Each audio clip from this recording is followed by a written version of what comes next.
What's happening, everybody? Trey here, joined as always by my dad, Sean. And today, reactions to the classics. We're going to get our harmonies on, We are. our great songwriting on. We got Simon and Garfunkel top 10 list coming at you. This list coming courtesy of our patron, supporter, and friend of the channel, man.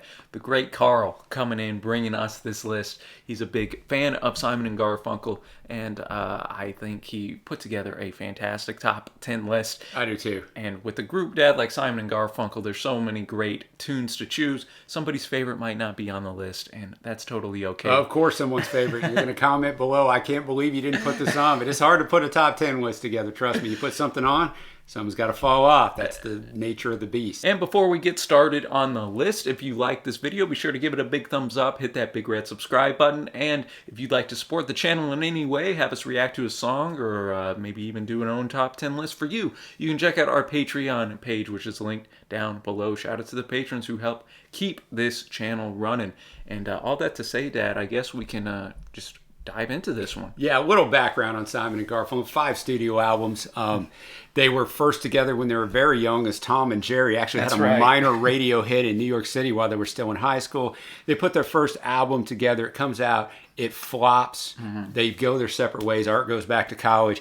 Paul goes to London and then starts touring Europe. And then I'll finish that story later on because there's a song that I can kind of that put them on the map. And if you're a Simon and Garfunkel fan, you know what song it is. But that kind of puts the story together, how they came back together and ended up being iconic. Yet they couldn't stay together for very long because they just did not get along. No, man, and I will say at the jump, we actually know all the songs on this list. We do because recently we listened separately, but we listened to the whole discography. Like I said, only 5 studio albums, and they're not very long. No, and so it doesn't take much time. But before that, I didn't really know much from Simon and Gar. A couple of the hits, but not real well. I was born in 1971. They were gone, and everyone goes like, "I can't believe you don't know these songs." Well, how would I know these songs? What am I listening to? Or I'm going to hear them spinning this. You know? No. It's so like, I didn't really know many of the songs before I got into it, but I was quite impressed with them. Everyone's always spoke highly of them on the channel, but I just never really dove in. So no, man, and I echo a lot of your thoughts, man. Just the harmonies, the songwriting ability, just the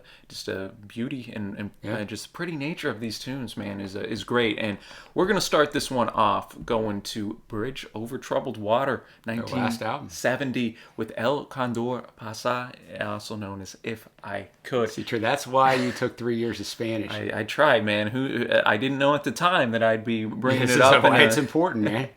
It went to 18 in the U.S. This is Spanish for The Condor Passes. It's an orchestral musical piece from the Zarzuela El Condor Pasa by the Peruvian composer Daniel Alomía Robeles.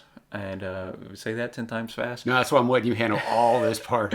That part was written in 1913 and based off of just folk music from Peru. Since then, it has been estimated that around the world, more than 4,000 versions Yeah, I was shocked by that when I did the research. of the melody have been produced, along with 300 sets of lyrics. In '04, Peru declared this song as part of the natural cultural heritage. This song is now considered the second national anthem of Peru. So shout out! I expect to see a lot of Peruvians watching this video, man. In '65, Paul heard it for the first time, heard a version of the melody by the band Los Incas in a performance in Paris, in which both were participating. Simon became friendly with the band, later even touring with them and producing their first U.S.-American album. He asked the band for permission to use the song in his production. That was his first mistake, but Paul didn't know. The band's director and founding member, Jorge Milchberg, who was collecting royalties for the song as co-author and arranger, responded erroneously that it was a traditional Peruvian composition. Milchberg told Simon he was registered as the arrangement's co-author and collected royalties. But Trey, as always is the case, there was a copyright lawsuit, and Jimmy Page wasn't even involved. Tell me about it. Late 1970, Daniel Almonia See how I just threw it to you with this? Robeles, the guy who made the song, his son filed a successful copyright lawsuit against Simon. The grounds for the lawsuit extended that the song had been composed by his father, who had copyrighted the song in the U.S. in 1933. The son said that he had no ill will towards Paul Simon for what he considered a misunderstanding and an honest mistake. So that sucks, right? Because it was 1970 when he wrote that. Like, you can't go to the internet, you can't search these things. Paul made it honest. It wasn't his fault; it was the other dude's fault. But that's how you end up in court. So even though it's a copyright lawsuit, Paul didn't do anything wrong. It was just the way this thing worked out. But as always, y'all, we're going to have the lyrics pulled up on our respective computers here and enjoy that. And yeah, man, thank you again to Thanks, Carl. It's going to be a fun one. Let's get it. All right, number 10, starting us off. We actually, back in the day, I think Carl was on whenever we did the live listening party to Bridge Over Troubled Water. And then YouTube blocked it. Which so has since been, see it. That's trash, YouTube. Come on now, man. But, this, I think, stands as unique in their catalog because, bringing in kind of another, another band to put the instrumentation with it, and with just how unique sounding, and obviously it has that South American vibe to it. A little glimpse of the world music that that Paul would push into 2+ decades later with Graceland. Obviously that was more the African, but world music type. So I can see how even way back then this was an influence on that. Hey man, he's still even though the music and the melody is kind of obviously borrowed upon, it had their sound. Paul still had to write the lyrics, man. Yeah, and it had their sound. And Art came in with that high bridge in there. It was nice.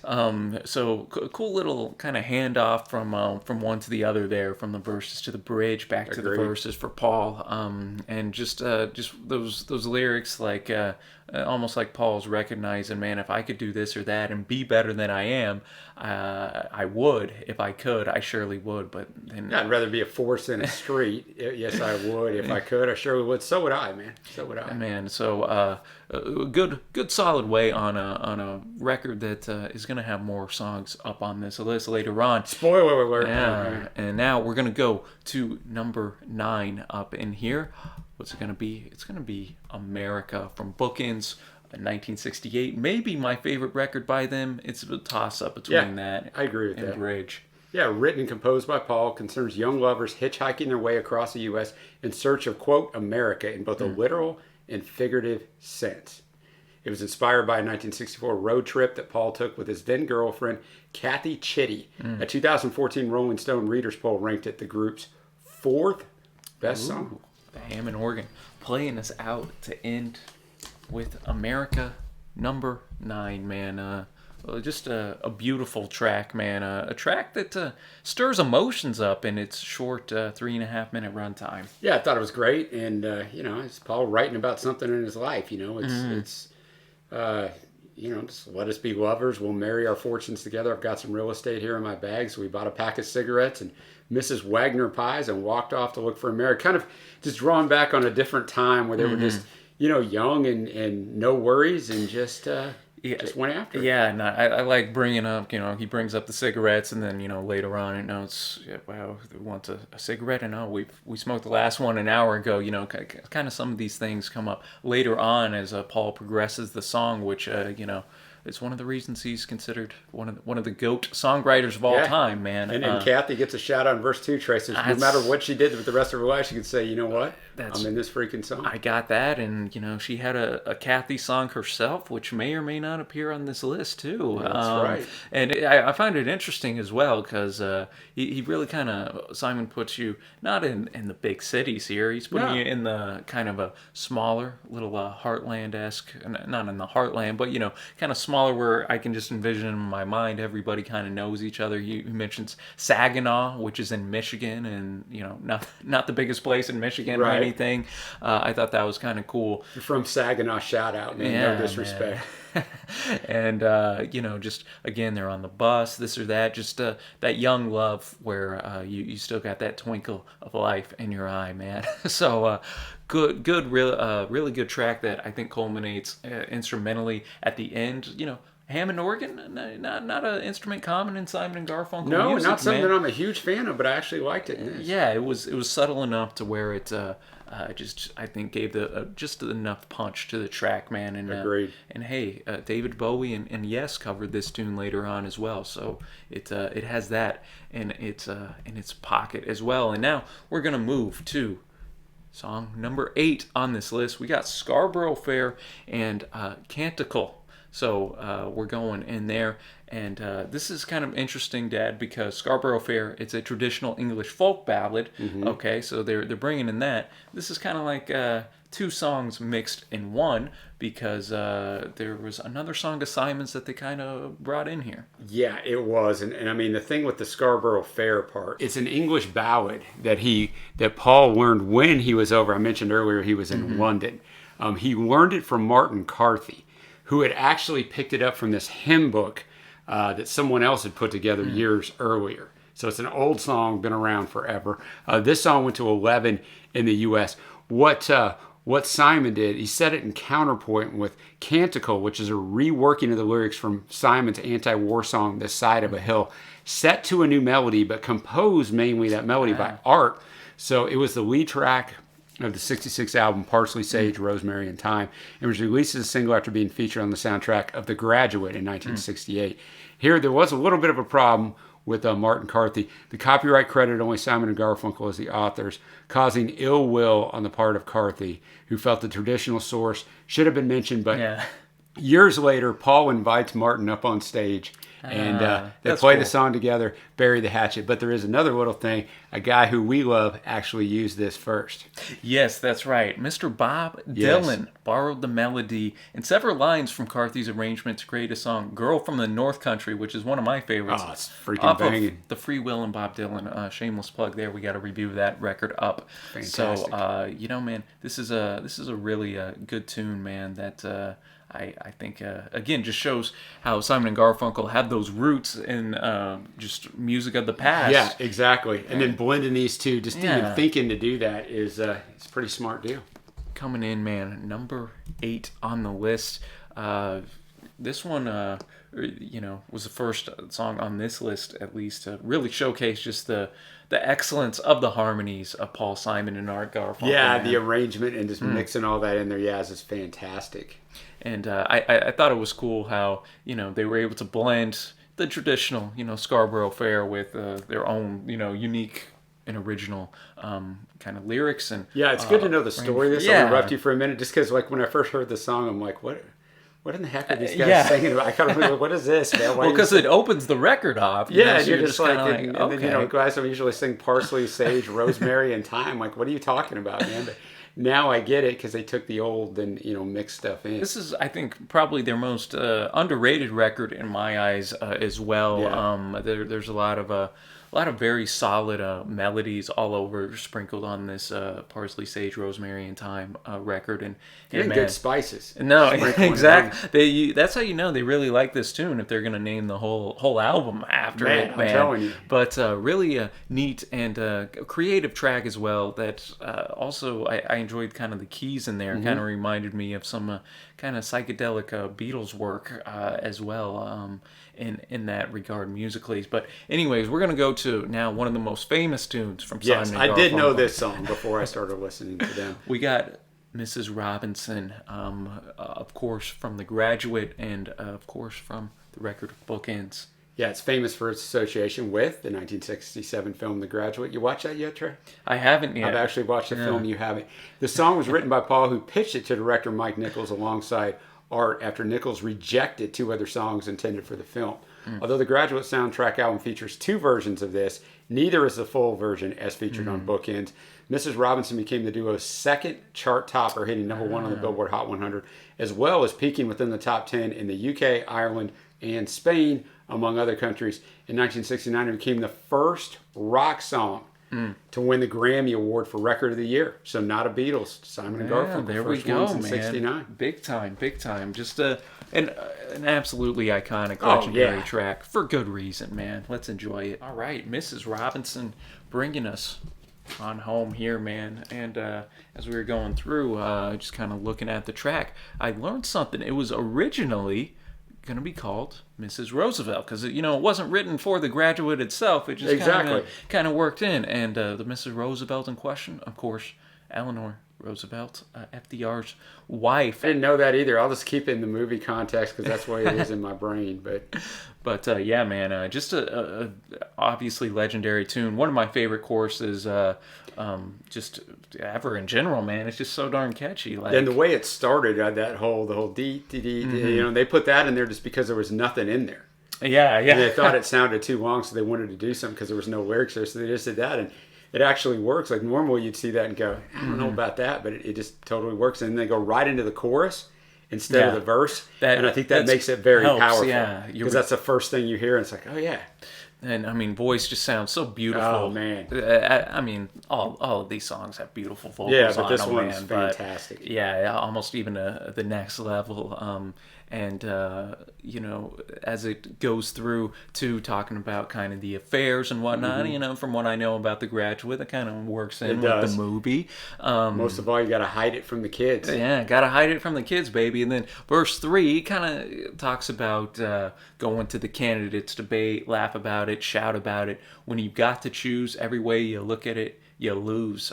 So kind of a little political shout in there too. And oftentimes true. Yeah, and then the very end chorus, man, the great slugger Joe DiMaggio gets a shout out in there as well, which is, you know, kind of interesting, man. You just don't expect old Joltin' Joe to. Joe was such an iconic figure, obviously way before my time, but people spoke so highly of him. He gets a shout out in Billy Joel's iconic 1989 "We Didn't Start the Fire" as well. That's right, man. So I thought that was cool. You put all that stuff together, man, and you just get an iconic, legendary track. And you know, it's interesting to know, just to show how popular Simon and Garfunkel were. You had The Graduate soundtrack at #1 for, you know, a month and a half, and then it was overtaken by this record bookend. So that just shows that's crazy, man. Yeah, it just shows you how powerful Simon and Garfunkel were at that time. And now we're gonna go to Kathy's song. You alluded to it earlier, man. You gave a little teaser. Number 6 on this list, and our first record from the Sounds of Silence album itself in 1966. So. Yeah, and she was obviously shouted out earlier in America, and she's actually on the cover of Paul's 1963 album. So I guess she has that claim to fame too. Don't shout out, boys, Kathy. Don't put anybody on there unless you're married, man. Know it's gonna last. All right, Kathy's song coming in here at number 6, and you know, I heard the song before, but I'm not I wasn't very familiar with it. Me neither. This was a very again, very strong tune with just a lovely melody and some classic early Paul Simon songwriting. Yeah, I was just gonna say that. I mean, he tells a true story. Just got the acoustic. And just pouring out the heart, man. Just pouring it out on her. I like the motif of the rain that appears. I do too. I hear the drizzle of the rain. Like a memory it falls, soft and warm, continuing, tapping on my roof and walls. Simon's so good at just painting a picture, putting an image in your head so you can know where the character is, and you know, kind of follow along with the rest of the song. And then, you know, towards the end, last verse, the rain comes back in, and as I watch the drops of rain weave their weary pass and die. Say that quick. I know, yeah. I know that I am like the rain there, but for the grace of you go I. Dang, what a poetic way. No joke, man. That's really good songwriting, man, and very early first album. So, I mean, I think this just has that relatability for people, which is probably why a lot of Simon and Garfunkel's music is timeless, man, because the subjects they wrote about, they're still standing all these decades later. Yeah, exactly. So we can sit here in 2020, listen to them, and be like, oh, man, yeah, my heart connects, my experience connects with that, and bonus points if your gal's name is Kathy. I was just saying, now you just got to find a girl named Kathy. So any Kathys out there, leave us a comment below. That's right, man. Who knows? Man, that cracks me up, man. But we're going to go now. We're in the top 5, going to number 5, Homeward Bound, which was on Parsley, Sage, Rosemary, and Thyme in the U.S., and Sounds of Silence over in the U.K. was their second single from here, follow-up to The Sounds of Silence, number 5 in the U.S., so a pretty big hit.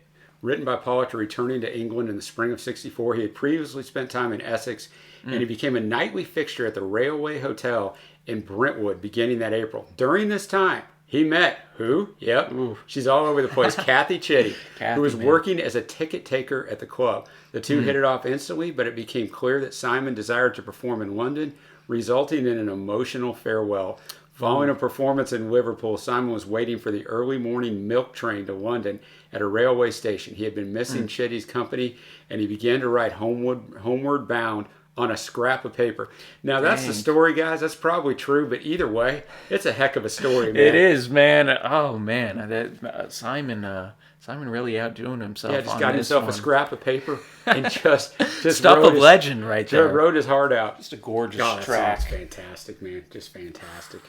Homeward Bound. Only 2.5 minutes, man. Again, But it's a quick ride, man. evidence that you don't need to have a 5 minute long song, man, to get to pack an emotional punch, man. Yeah. To pack a musical punch. Like the progression on this is just so beautiful and great. And I just again love the chorus where kind of the drums pick up. Yeah. And Home, where my thoughts escape. dude, I know home, you can't help where but my music's. But yeah, it's just like want to go in and it's very catchy. You can learn it real quick. By the time can. the second chorus comes around, it's already in your head. And And he does start out verse 1. I mean, he's probably, if that story's really true and he's just sitting around. I mean, that's how he's I was sitting in the railway station, got a ticket for my destination, which he did, on a tour of one-night stands, my suitcase and guitar in hand, and every stop is neatly planned for a poet and a one-man band. So he's sitting there with his guitar, band, he's by baby. himself, he's got his tour schedule, and he's just waiting for the train as he's got the ticket, and that's what he writes out. dude, yeah. Then if we go to the chorus and progress on down, and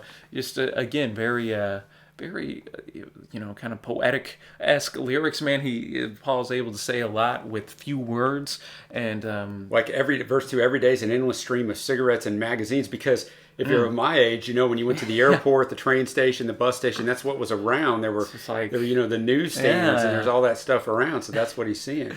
each town looks the same to me. The movies in the factory, and every stranger's face I see reminds me that I long to be home. Yeah, Homeward bound. we're going in, man. I just I thought it was a very just strong song from Simon here, and again, evidence to the fact that this record, man, is I think a little underrated. Just I think it is too, in the grand scheme of things. But we're gonna move now to "I Am a Rock." Once again, another short song. Yeah. They're not all this short, but Sounds of Silence coming back in the fold again, 1966.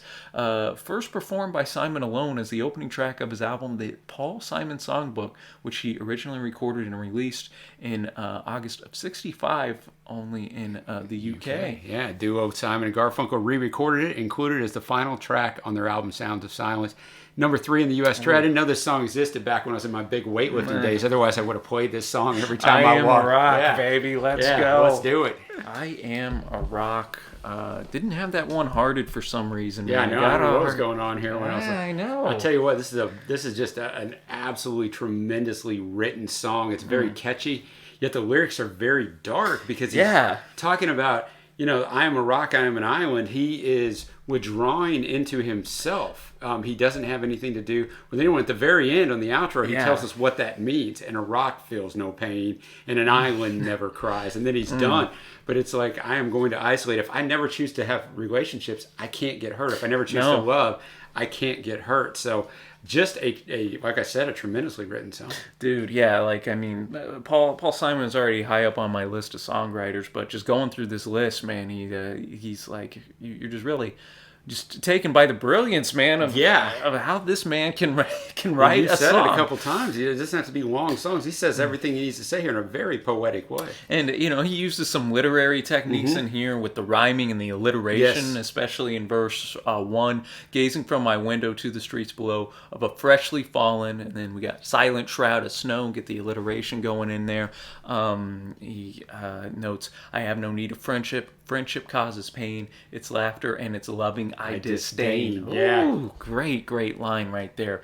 And again, very instrumentally, very pleasant melodies up in here. Great progressions and tempo changes throughout as well that just blend so well with Paul's vocals on this. And I think verse 3 speaks of why he was writing this. Don't talk of love. Well, I've heard the word before. It's sleeping in my memory. I won't disturb the slumber of feelings that have died. If I never loved, I never would have cried. So someone did hurt him. That's why everybody becomes a rock. And then verse 4, what did he dive into? I have my books and my poetry to protect me. I am shielded in my armor, hiding in my room, safe within my womb. I touch no one and no one touches me. Dang. Oh man, this song is... Dude, yeah, we just had to go through all the lyrics on that. Because it's so good. That's why I like these top 10 lists, man, because even though I've heard all these songs before, sometimes they'll just click with you different as you go. Put them together, and exactly. But just fantastic tune. Great choice there, Carl. And now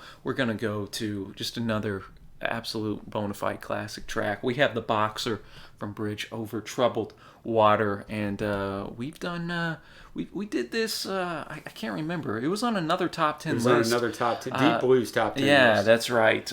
So this is just, again, an iconic track. Written by Paul, folk rock ballad that variously takes the form of a first-person lament as well as a third-person sketch of a boxer.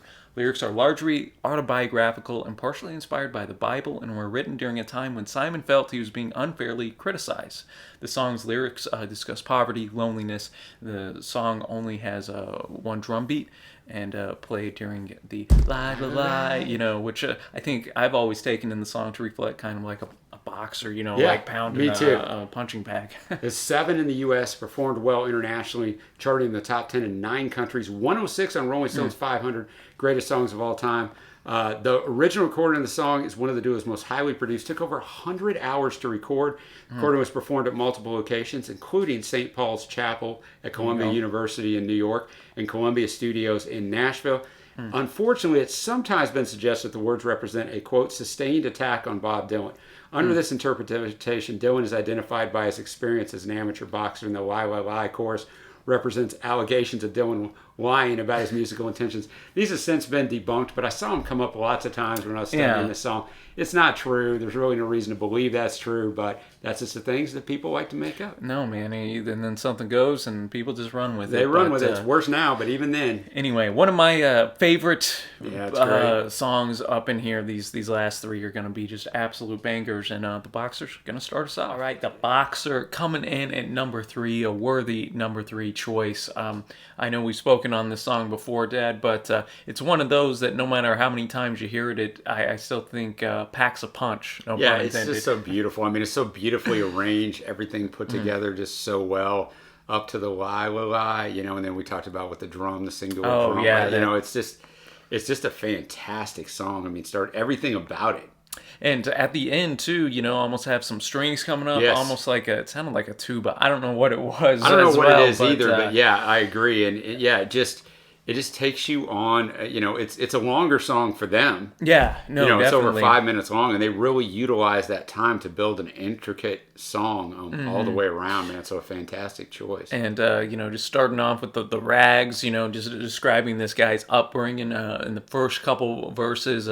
Some of my favorite lines: and all lies and jest. Still, a man hears what he wants to hear and disregards the rest. Ain't that the truth? That's the secret of life. If you could hear what you need to hear and not what you want to hear, man. Exactly. Then he notes, he was in the company of strangers since he left his home and family. Get the quiet railway station. Those railway stations popping up. It's a big deal back then, yeah. Lyrics left and right, man. Then he notes he looked for an honest man's work, workman's wages. He got no offers, just to come on from the whores on 7th Avenue. I do declare that there were times I was so lonesome, I took some comfort there. He's being honest, man. Honest, man. Sometimes he went and, hey, man, he was a young man. And then as we're moving on, we kind of get to the part where he is a boxer. Yeah. And I don't know how much success he had as a boxer, because he carries the reminders of every glove that laid him down or cut him, till he cried out in his anger and his shame, I am leaving, but the fighter still remains. So regardless of the success that he had as a boxer, he still learned and grew as a person, though, and I think became a fighter. Exactly, and still going to be that fighter at heart, whether he's boxing or not. And then, we just end out with that... This long hook section where you allowed the instrumentation to come in and really take over. Just fantastic, man. No, definitely a worthy choice for number 3, and we're going to stay with Bridge Over Troubled Water and go to the title track. You knew we hadn't got to it yet, and you can't have a Simon and Garfunkel top 10 without this song, man. Art performs the lead vocals on this one. I don't know how many people, actually know that. Yeah, I know. I was going to agree with that. He does it over a piano accompaniment exhibiting strong influence of gospel music. The original studio recording employs elements of Phil Spector's wall of sound technique, using LA musicians from the Wrecking Crew, one of the, just legendary session musicians that appeared on so many, classic records over the years. Exactly. Now, This is a weird little bit of trivia because it was the last song recorded for this album, but it was the first song fully completed. So that kind of tells you how where they've come from their first album to their last album of arrangements and intricacies. The song's instrumentation was recorded in California, while the duo's vocals were cut in New York. Simon felt Art should sing the song solo, an invitation Garfunkel initially declined, but later accepted, and won 5 awards at the Grammys in '71, including Grammy Award for Record of the Year and Song of the Year. That double was very difficult to get. It became their biggest hit singles, often considered their signature song. It was a #1 on the Billboard Hot 100 for 6 weeks, also topped the charts in the UK, Canada, France, and New Zealand, and was Billboard's #1 song of 1970. Sold over 6 million copies worldwide, making it among the best-selling singles ever, and it became one of the most performed songs of the 20th century with over 50 artists, among them Elvis, Aretha, Johnny Cash covering the song. 48 on Rolling Stone's 500 greatest songs of all time. And about the composition, Paul composed this really quickly, so much that he asked himself, quote, where did that come from? It doesn't seem like me. That's how you know something great's happening. No, exactly. You can't write it down quick enough. It really isn't you. The title concept was inspired by Claude Jeter's line, I'll be your bridge over deep water if you trust in my name, which Jeter sang with his group, the Swan Silvertones, in the 1958 song, Mary Don't You Weep. I did not know that. All right. Simon acknowledged his debt to Jeter in person and handed Jeter a check. Wow. Simon named Bach's O Sacred Head Now Wounded as a source of inspiration for parts of the melody, and he initially wrote the song on guitar, but transposed it to the piano to better reflect the gospel influence and suit Art's voice. Well, let's just talk about, what kind of an artist you got to be. Paul's musicianship is on another level. Here's where we get it. Now, remember, I just said before you said your part there that Art initially declined, and Simon told Art that Garfunkel should sing it alone, the white choir boy way, though Simon does also add harmony on the final verse. Garfunkel felt it was not right for him. He liked Simon's falsetto on the demo and suggested Simon sing it. At the suggestion of Garfunkel and producer Roy Halley, Simon wrote an extra verse and a bigger ending, though he felt it was less cohesive with the earlier verses. The final verse was written about Simon's then-wife, Peggy Harper, who had noticed her first gray hair. Sail on, Silver Girl. It does not refer to a drug abuser's hypodermic needle, as is sometimes claimed. The verse was Garfunkel's idea, but Simon has never cared for it. And I'll bring that up again because later on, Paul has expressed in several interviews that he regrets giving it to Art to sing. And Art probably knew that initially. It's like, dude, I don't want to do this. I'm not trying to. But it's crazy. Their biggest song ever. Was all the accolades, and then that was it, man. They were out. There's not many songs I don't think in their catalog that's Art only. I don't think so either. I looked for them. I don't think there is. Some of you guys will know better than us. I like For Emily Wherever I May Find Her. That's an Art solo song, but off the top of my head, I can't recall any others. No, I can't either. But Bridge Over Troubled Water, just a gorgeous, gorgeous track. Y'all don't need me to say that to know that, man. Just a classic that I just is beautiful, I think, in every sense of the word, man. Just from the slow kind of piano arrangement to Art's just gorgeous voice, man. It's one of those things where, since Simon went on to have such a humongous solo career and, is on so many, just of the Simon and Garfunkel tracks kind of, standing out more on some of these, you kind of forget how great Art is at certain points. But you need to look no further than this one. Yeah, I agree with you. As you said, everything about it, I said all the accolades at the start. Everything about it's a beautiful, gorgeous song. The vocal delivery with Art is fantastic. I'll be honest with everybody, because I was in hot take. I've never really cared for this song. Come at me in the comments. I respect the hot take. I'm in the minority, and I'm sure I'm wrong. I will tell you that right now. It's just something about it. I've just never really. I recognize the greatness that it is. It's just. It's not for me. It's not on my Simon and Garfunkel playlist I made when we went through and listened to all their albums. I made a playlist on Spotify. This ain't on it. For most people, it'd be #1. So, I get it, but I will say I recognize the greatness of it, obviously. I don't know. I like it more than you did. It's, it's not among my, I get what you're saying, though. It's not among, my personal favorite Simon and Garfunkel tracks. But we know it's great. Yeah, even if I recognize it's one of their, greatest compositions that they had. Again, it has that timeless nature to it of, I'm going to be here. I'm going to help somebody out in a tough time. When Tears are in your eyes, I will dry them all. I'm on your side when times get rough and friends just can't be found. We go into the chorus, which is just such a cool and poetic way to say that, like, I'm gonna be there for you like a bridge over troubled water. Yeah. I will lay me down. Then verse 2 continues to expound on that. I will comfort you. I'll take your part when darkness comes and pain is all around. And then, like the very end of the chorus, we shift from like a bridge over troubled water, I will lay me down, to like a bridge over troubled water, I will ease your mind. So, yeah, and I think it's not only timeless and lyrically, but I think it's timeless sonically. Like, you hear this song, it doesn't go, No. oh, that'd be in the early 70s. Like, it doesn't. good point, Dad. Good point. I mean, it sounds like it could go anywhere. So, like I said, I mean, if you watch this channel all the time, I've rated albums before 8.25 Yeah. high albums, and go, I'd never listen to this album again because it's not for me, but I recognize the greatness. It's kind of the same thing for this. It's a great song. And now we're up to number 1. I think if you're a Simon and Garfunkel fan, you probably know what's going to be 1 since it hasn't been on the list yet. We got the Sound of Silence electric version coming up in here, man.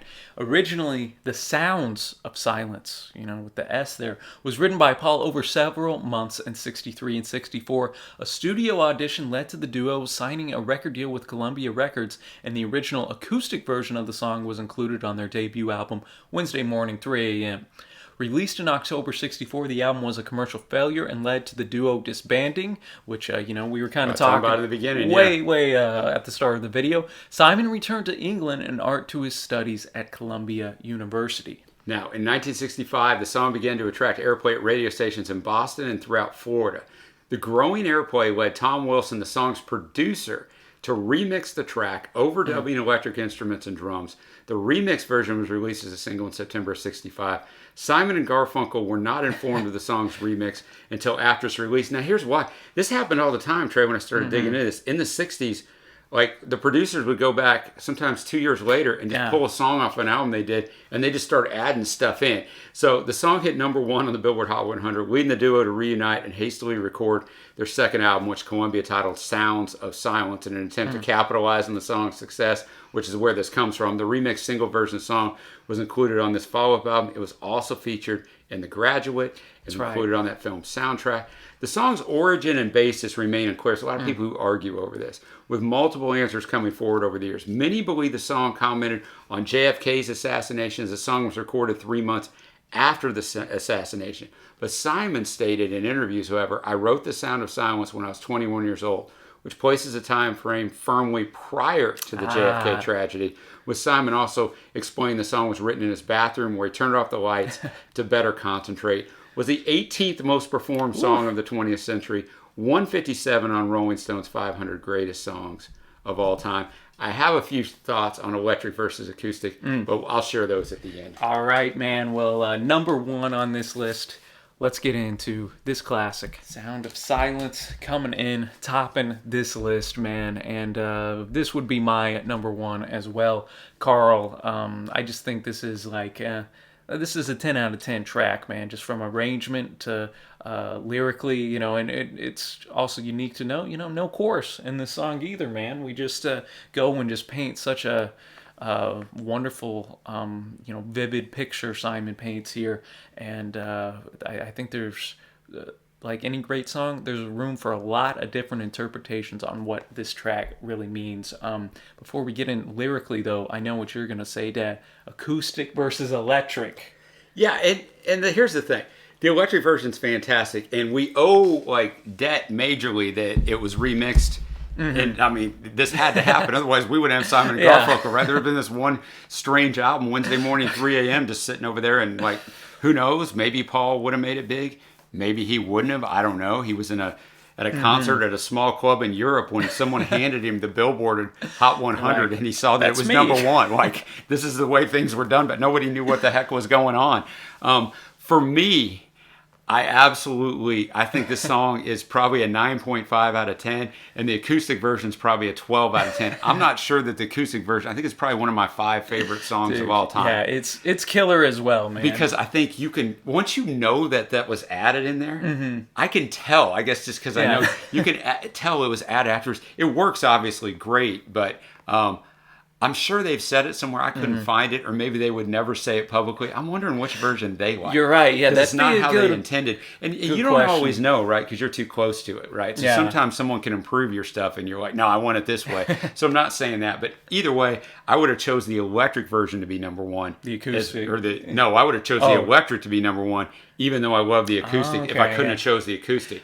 Like if you took that out, the acoustic's my favorite, Simon and Garfunkel. The electric one of this is my second. So that's. I'm just curious everybody's thoughts. Yeah, that would be a question. There's no right or wrong answer unless you disagree with me. Well, we were talking about this for another review we did for Carl. And we've had this debate before, me and you. I've just asked you this at various times. No, man, I lean. I guess I lean more electric on stuff. I did the same thing for the Hey My. Yeah, on Uncle Neil. Yeah, on Russ Never Sleeps, man. And I know you were more on the acoustic side for that. It just, I guess, comes down to personal preference. It does, and I mean, there's no wrong answer, like I said. Just starts off with two of the most iconic lines, man. Hello, darkness, my old friend. I've come to talk with you again. And I got to interrupt you again, Trent. I'm not even going to let you flow here because it just reminds, like, I know a lot about this song. Those two lines, like when they first recorded their album, they were doing club scenes in New York, like at small. And so, like, there was a group of bands that went around and were kind of going to all the same clubs. So they come across each other all the time. And they were saying, a couple of these lighter bands that never made it, that every time they would sing Hello Darkness, My Old Friend, I've Come to Talk to You Again, that all these bands would start laughing because they thought the song was ridiculous. And so when he sung those two lines, they just start laughing. I'm like, those are two of the most powerful lines in all of music recorded history. But it's just funny how things happen. Well, just like people weren't huge on Pet Sounds, some of the members of the Beach Boys at the start, sometimes stuff just takes a little bit, maybe it's too far ahead of its time. Maybe it's, just not getting in front of the right audience or whatnot. But, just so many lines in here that you can just dissect one by one, which, we won't do here. But I just as a broad stance, I think it touches on a lot of different things. Mainly, I think just kind of how people will go through life, just taking orders, doing this, doing that, just kind of aimlessly. Two of my favorite lyrics, just in any song, is people talking without speaking, people hearing without listening. I just think that that's kind of highlights we sometimes just go through life doing this or that, not thinking about the consequences of what that comes through. I think our protagonist is maybe dreaming some of this. In verse 2, in Restless Dreams, I walked alone. Also, that could just be a songwriting ploy in there to kind of paint it up or whatnot. Also notes, fools, said I, you do not know. Silence like a cancer grows. Hear my words that I might teach you. Take my arms that I might reach you. But my words like silent raindrops fell and echoed in the wells of silence. We can tell somebody what to do, like what's the right thing to do, but sometimes it might just be like silent raindrops falling and echoing in the wells of silence, man. Exactly. Just a legendary track. Good job on you, Carl. Not only for your number one spot, but this whole list, man. Yeah, man. That's a tough thing, man. So brilliant. Remind everybody, that we talked about in the beginning, we're going to ask you to comment your favorite song. But remember that putting this list together is really difficult. So please, we try to keep it nice. 10's not a lot. We live in a world of, let's blast everybody that doesn't agree with us. It's okay to disagree on great music. There is no wrong answer because, there's a lot of great songs. So I know we always pick our 3 favorite songs. I haven't thought about this ahead of time. Usually I'm over here on my computer making notes when I hear the songs. Usually I'm not familiar with them. I'm obviously going to go The Sound of Silence. That's going to be up there for me, man. I'm going to go I Am a Rock. Ooh, yeah, that might be in mine too. Man, and this is... I'm going Sound of Silence and The Boxer for sure. And then there's a lot that are just vying for that number 3 spot. I Am a Rock is up there, man. Miss Robinson, I know, up there. Really enjoy America. I know, I do too. That's the other one. Of course, Bridge Over Troubled Water. You got, Homeward Bound's an absolute banger. Yeah, it is. I think I'm gonna if I'm talking favorite and not best, I'm gonna go Mrs. Robinson. I know that's a very basic pick, but I just I've always really loved the catchiness of that chorus and just the whole vibe of the track, man. But I Am a Rock probably be right underneath it. So I'll go Sound of Silence, I'm a Rock, and The Boxer. Hey, there you go, You know, man. real controversial picks here, but Well, again, y'all, I just want to shout out. Be sure to give Carl some love Yes. in the comments below. Let us know your faves. As always, I appreciate all the research, man, especially this on one was this. really enjoyable because I love these guys. So it's a great list to do. And I mean, I think I'm not going to say Simon and Garfunkel got the best harmonies in music history, but I don't know if anybody has any harmonies that are better. Well, I don't man. either. I don't either. Yeah, I think that'd be a So- tough thing. But anyways, y'all, thanks so much for watching. Happy listening, and until next time, we will see you.